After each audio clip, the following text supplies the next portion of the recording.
What's up, everybody? Welcome to the Father-Son Fantasy Football Podcast. My name is Paul. My name is Justin, and week 2 Sunday games are over. We're recording this right now during the Monday night games. If you guys are new, please subscribe to us. We have content coming all season long. We're doing waiver ads today. We got week 2 review with Matthew Betts is coming on for the third time. And then we got week 3 starts this coming this week, so make sure you subscribe.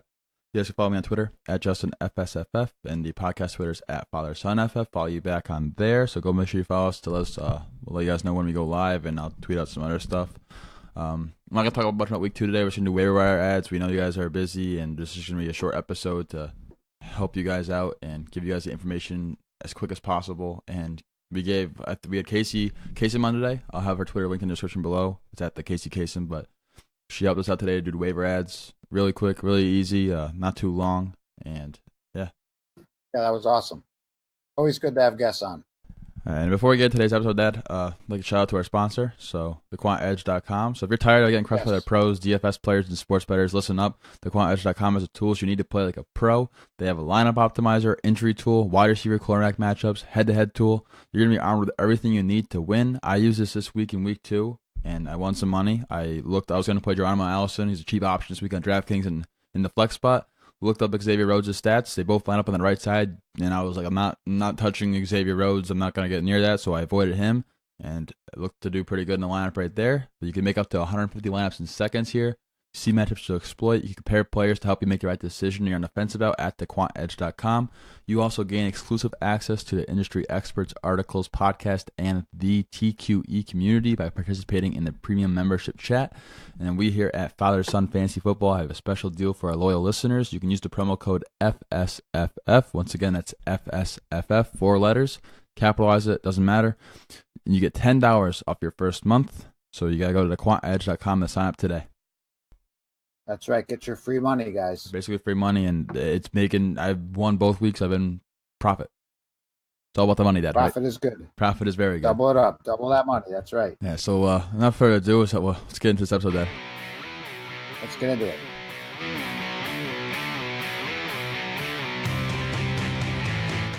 All right, and today we are joined by Kacey Kasem. What's going on, Kacey? Hey, not much. Just excited to hang out with you guys. Yeah, thanks for taking time out of your day. Thank you for joining us. No problem. It's good. Excited. Keep us going. Yeah, so we're just going to do waiver ads for week 1. I'm not going to go over any week 2 games. We're just going to talk about people who you guys should probably pick up in leagues if they were dropped or still on the waiver wire if then. Monday Night Football is currently going on, so we're going to make this nice and quick and right to the point. So, Dad, well, actually, before we get into it, Josh Gordon to the Pats. Yeah, how about that, huh? That didn't take any time at all. No, that was very quick. So I think it helps out Chris Hogan. I'm interested to see what they're going to use Josh Gordon and how he's going to look on it. But if he's available, I'd pick him up. That's like the first and foremost. But he's probably owned, I think, in at least 80%. Did they drop him or trade for something? They traded for him and then they dropped Corey Coleman. Hmm. Yeah, there's that. All right. They need help anyway in the wide receiver area. So. Yeah, that's true. So quarterback stat. Who is a quarterback you're looking to add this week that you could probably find on the waiver wire in 8, 10, or even 12-team leagues? Probably the most surprising one of them all is Ryan Fitzpatrick. See how he was dressed yesterday at the press conference? Yeah, he was wearing Deshaun Jackson's outfit. I don't even know what's going on, and I didn't know Ryan Fitzpatrick can ball out like he's been doing. But people are saying Jameis who? I mean, he takes on the Steelers this week at home, so we'll see. But I think he's a waiver ad. What he's done the last 2 weeks is pretty unbelievable, but good for him. Yeah, I mean, I agree with that there. They're going against the Steelers next week in their home, and the Steelers gave up over 60 points to quarterbacks this year. So I'm ready for Ryan Fitzpatrick, I guess, to keep going. And I don't even know if Winston's going to take back his starting job when he comes back week 4 because they have a bye right after. So if he continues to do what he does, I don't see how he can give it up. Yeah. But then once they tell him he has a starting job, that's when he's gonna do bad, because that's usually what happens with him. Is they're like, all right, we're gonna give you a contract, and then yeah, him and Nick Foles, it feels like both the same kind of guy where they just do well and like their backup, and all of a sudden they get like signed to a big deal, and then they just don't do anything. Because he doesn't have pressure right now to there's a guy waiting for the spot, whenever So we'll see if Conor McGregor can do it. I like that. I like the one. I didn't put the 2 and 2 together until somebody had said it, and I was like, "Holy crap!" Yeah, exactly. That's what it is. It was great. Yeah. So a quarterback I'm looking to add, in addition to Ryan Fitzpatrick, is there. I think Andy Dalton. He's made last week. He told you guys to pick him up for against Baltimore, and now he's going against. He's another guy who's only about 30% owned, I think. Yeah, 30% owned against Carolina, who Matt Ryan just lit up last week. So that's another good matchup. I think Andy Dalton keep riding the hot streak. AJ Green looks good. Tyler Boyd looks good. So he's got a good receiving core too, and his protection looks very good. Yeah, the Bengals offense somehow 2-0. I didn't see that coming, but we'll see if they can keep rolling with that. You have a quarterback you want to add, or is that like the only two you're looking at this week, no, Casey? I've been really high on Blake Bortles since the beginning of the season. Last week, or a couple of days ago, yesterday, how about that? I don't know my calendar. Yesterday, he put up 4 touchdowns on the Patriots defense. He's got the Titans coming up in week 3. They allowed Ryan Tannehill to go for 230 yards. And then Deshaun Watson went for 310. So, and his schedule's pretty nice coming up. He's got the Titans, then the Jets, and then the Chiefs. So even if you want to hold on to him for a little bit longer just to see what will happen, he's one of those guys that's not really a great, regular quarterback, but for fantasy purposes, as long as you're not watching the game, you'll feel good. Yeah, that's always the case with a really bad real life quarterback, but he puts up the numbers. And, why not ride the high streak with him? He's been doing well. And I think he can not only be a streamer for this week, like you said, his schedule is really good, so he can even be an every week option for certain teams depending on how shallow their quarterback is on their roster and how, shallow the free agency market is. Yeah. You agree with that one, He's actually off to a good start. Yes, I agree. All right, let's go on to running backs. I think that's all the quarterbacks we're looking at this week. Running backs, I think the biggest one for me is Giovanni Bernard. He's 27% owned right now, and I'd put in a good chunk of your waiver budget for this guy. I'd put in, I think, at least 20. I think 25%. I'd put in because Mixon's going to miss 2 to 4 weeks, and he's no stranger to heavy workloads. He's been a better and solid player whenever he's gets the starting job. So I think you're looking at fringe running back 1 numbers for a guy you can get off the waiver wire, and they may ease Mixon back in when he comes off the injury, so you can see more work for Bernard whenever Mixon comes back, depending on how he does these next 3 games. You agree with that, or are you looking at not adding Bernard? No, I would add him too. The only thing going against him is the next 2 games are at Carolina and at Atlanta, so it's not going to be an easy schedule. But we're mixing out. You got to pick up somebody. He'd be the guy to pick up there. Same with you, Casey? Or?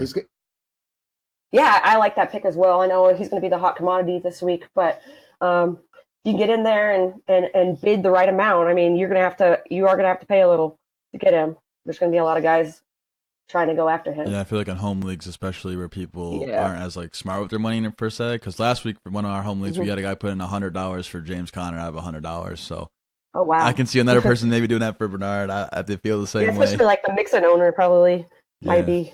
They have to adding a little bit. Could be worth it. I own him in 2 leagues, so that's gonna be you then. What about you, Casey? Who's your one running back you're looking to add this week? Okay, he's owned a little. He's probably about 42% owned, but Austin Eckler, I think. Yeah, great choice there. Yeah, I think he's got standalone value, and now Melvin Gordon is doing awesome this season. He's really come out looking awesome. But Austin Eckler, he's he catches passes. He's got the the talent, and they're using him. So as long as that keeps happening, which I don't see any reason why it would stop, I think he's probably worth trying to pick up at least. Why not? With the running back, the way all the running backs are going right now, you might as well take a shot on somebody like that.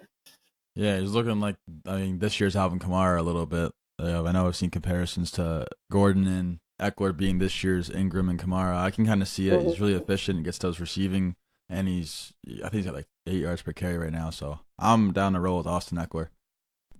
As a good flex option every single week because he has those. You can get those high catches and touchdown. Yeah, he definitely gets his PPR points. Yeah. So who are you looking at, Dad, for running back? We mentioned Giovanni Bernard, Austin Eckler so far. So who's another guy you're looking at? If people are looking for a running back for the next week or two, I hate to own anybody on Buffalo, but McCoy's probably going to be out for a little bit. Chris Ivory's available. He's only owned probably less than 10% on most teams. And he did score in week 2. Yeah. He did, yeah. He's an option. And it looks like fractured rib, I think I saw, for McCoy. Yeah, so not broken, he but miss some time. I'll give you a little bonus guy. Another guy that is Corey Clement. J.J. got roughed up in the Eagles' loss at the Bucks, and Darren Sproles was inactive, so he could be a lottery ticket. He could be a choice in the next weeks to come. Yeah, I'll give another bonus guy too. I think that if Matt Breed is available, someone dropped him after his poor performance week 1, which it could be there in your leagues. I've seen people worried about him, but you saw what he did yesterday, and he went off, or 2 days ago when you're listening to this. So definitely worth a bid for him too. It looks like he could pull away with the committee, but I think it's still going to be a committee moving forward. Any bonus guys for you, Casey, or you just? Yeah, I like all of those guys actually. Also, if deep, not somebody I would just grab if I have a small league or a shallow bench, but Marcus Murphy also with Buffalo. I think that he might have a role carved out too there, considering the injury situation that's going on there. Yeah. Did they say how much time he's going to miss? I think he's questionable for week 3. Yeah, I think, he's saying he wants to play or whatever, or that he can go, but who knows? He's old, so. He always says he can go, and they always let him go out there, but. Wow. Right. You don't get a lot. Nah. So. Not when he's hurt. Yeah, we just gave you like 6-7 running backs right there to go look at an ad, and at least one of them should be available in your league, and especially Marcus Murphy or Ivory for sure. And they're both. Or Ito Smith even. Yeah, Ito Smith looked good for. I think he had 9 carries for 46 yards. It's a good stat line. Rookie guy for Atlanta, taking over the Coleman role when Coleman takes over the Freeman role in the meantime. So that's another interesting ad. I'd put in like a $2 for him. Probably a lot of people wouldn't go for him. Yeah. Right. So wide receivers now. There's I guess more wide receivers and running backs available. And my first guy I'll start out with I think is Antonio Callaway, especially now since Josh Gordon's on the Patriots. I think he recorded the 3rd highest speed so far this year on that touchdown Hail Mary that Tyler Taylor threw to him, clocking behind Tyreek Hill. So I put in, I think, 10% of your budget for Antonio Callaway, who looks to be the number 2 wide receiver behind Jarvis Landry in the new form Cleveland Browns offense that looks to do good early on in games and then just not know how to call plays properly when to hold a lead. Like it. I like that there because with Josh Gordon gone now, it's going to open it up for Callaway. Yeah, so who's the guy you're looking to add this week, Dad? Mike Williams.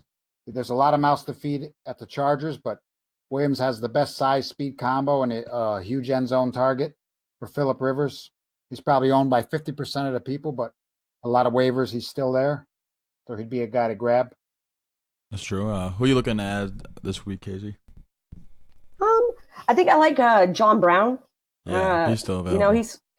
He scored twice in the first 2 games. He's been targeted 10 times in week 2. ESPN has him at 24% owned, so you can still probably get him. Go check and see, but he's not available in any of my leagues. But still, yeah, same here. I put in like $10 or $11 though for sure because he looks to have a role in the offense, and Flacco I think looks like he likes throwing to him. Yeah. And other guys, if someone dropped Keelan Cole, I was on Keelan Cole all offseason, and finally against the Patriots, he goes off and has, I think, the catch of the year so far.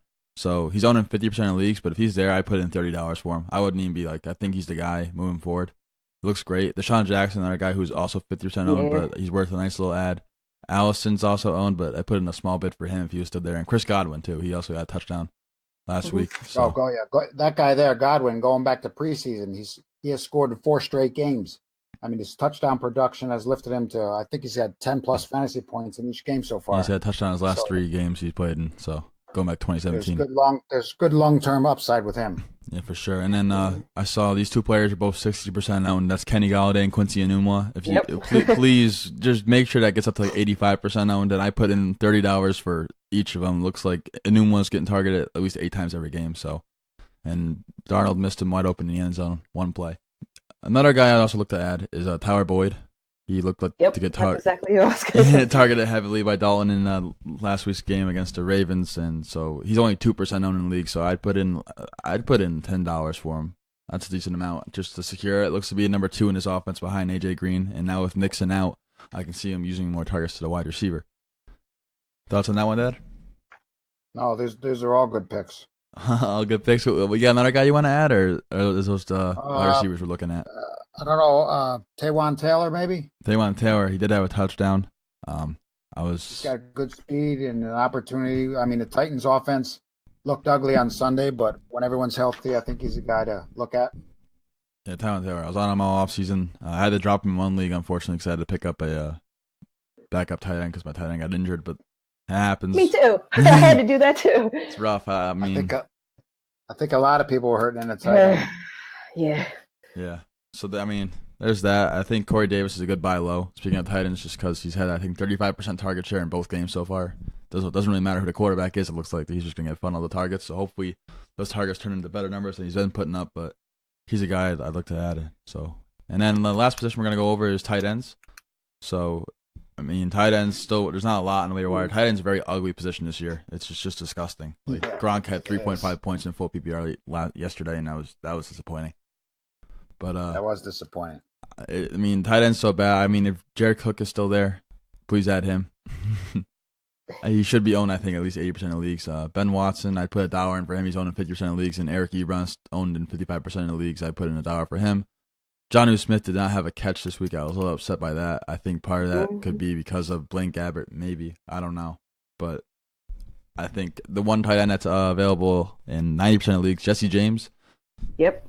He's had 5 targets in each of his first 2 games. Yeah, sneaky over. I can't believe he had a great game last. Yeah, over 100 yards. And even with Vance McDonald there, he still balled out. Yeah, somehow I was not expecting that. I don't know. I saw and Jesse James. Still couldn't hold on to the ball when he fell in the end zone either. When he caught that one, I was like, oh no, deja vu all over again.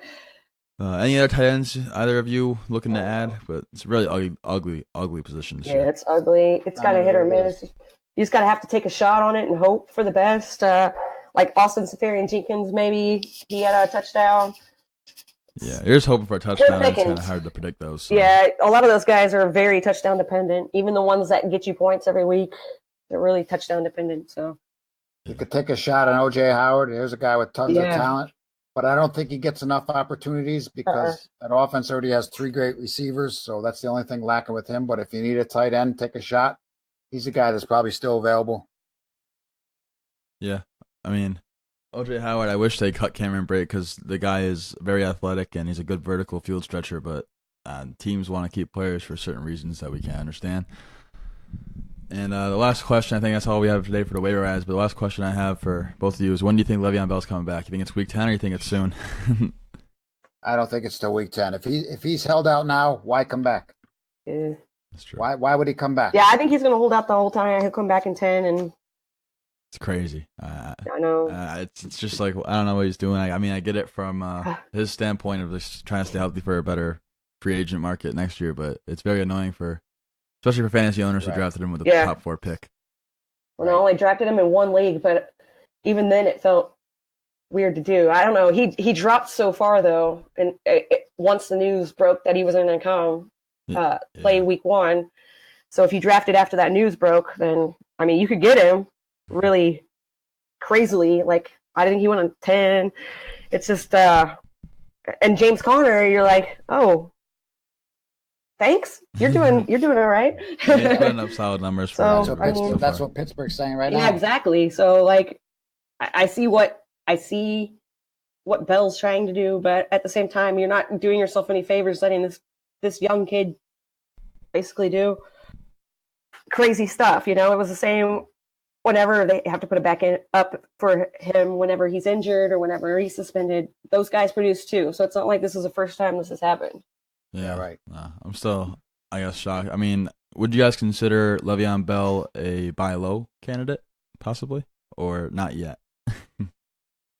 No, I have him in a subscriber league, and he's just going to stay on the bench. Yeah, he's going to stay on the bench for you. I'm not getting rid of him. He's just going to sit there.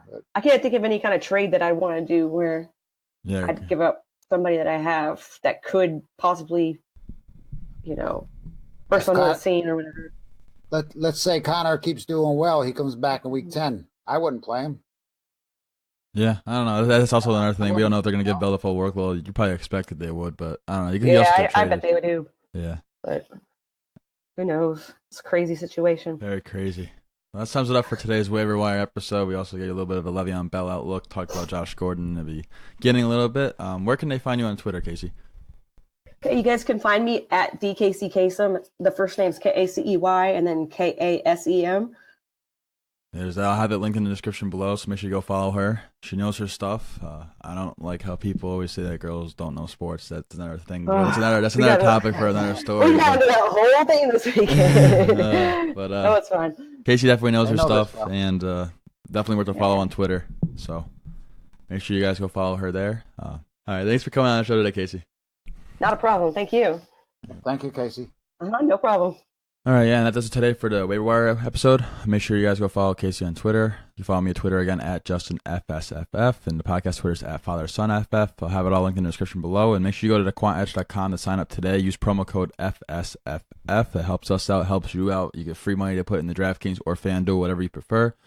We're going to go over week 2 and what's really going on stuff next episode. So, yeah, hope you guys enjoyed. Get those waiver wire ads in, get those bids in, and good luck for week 3. That's right. Good luck.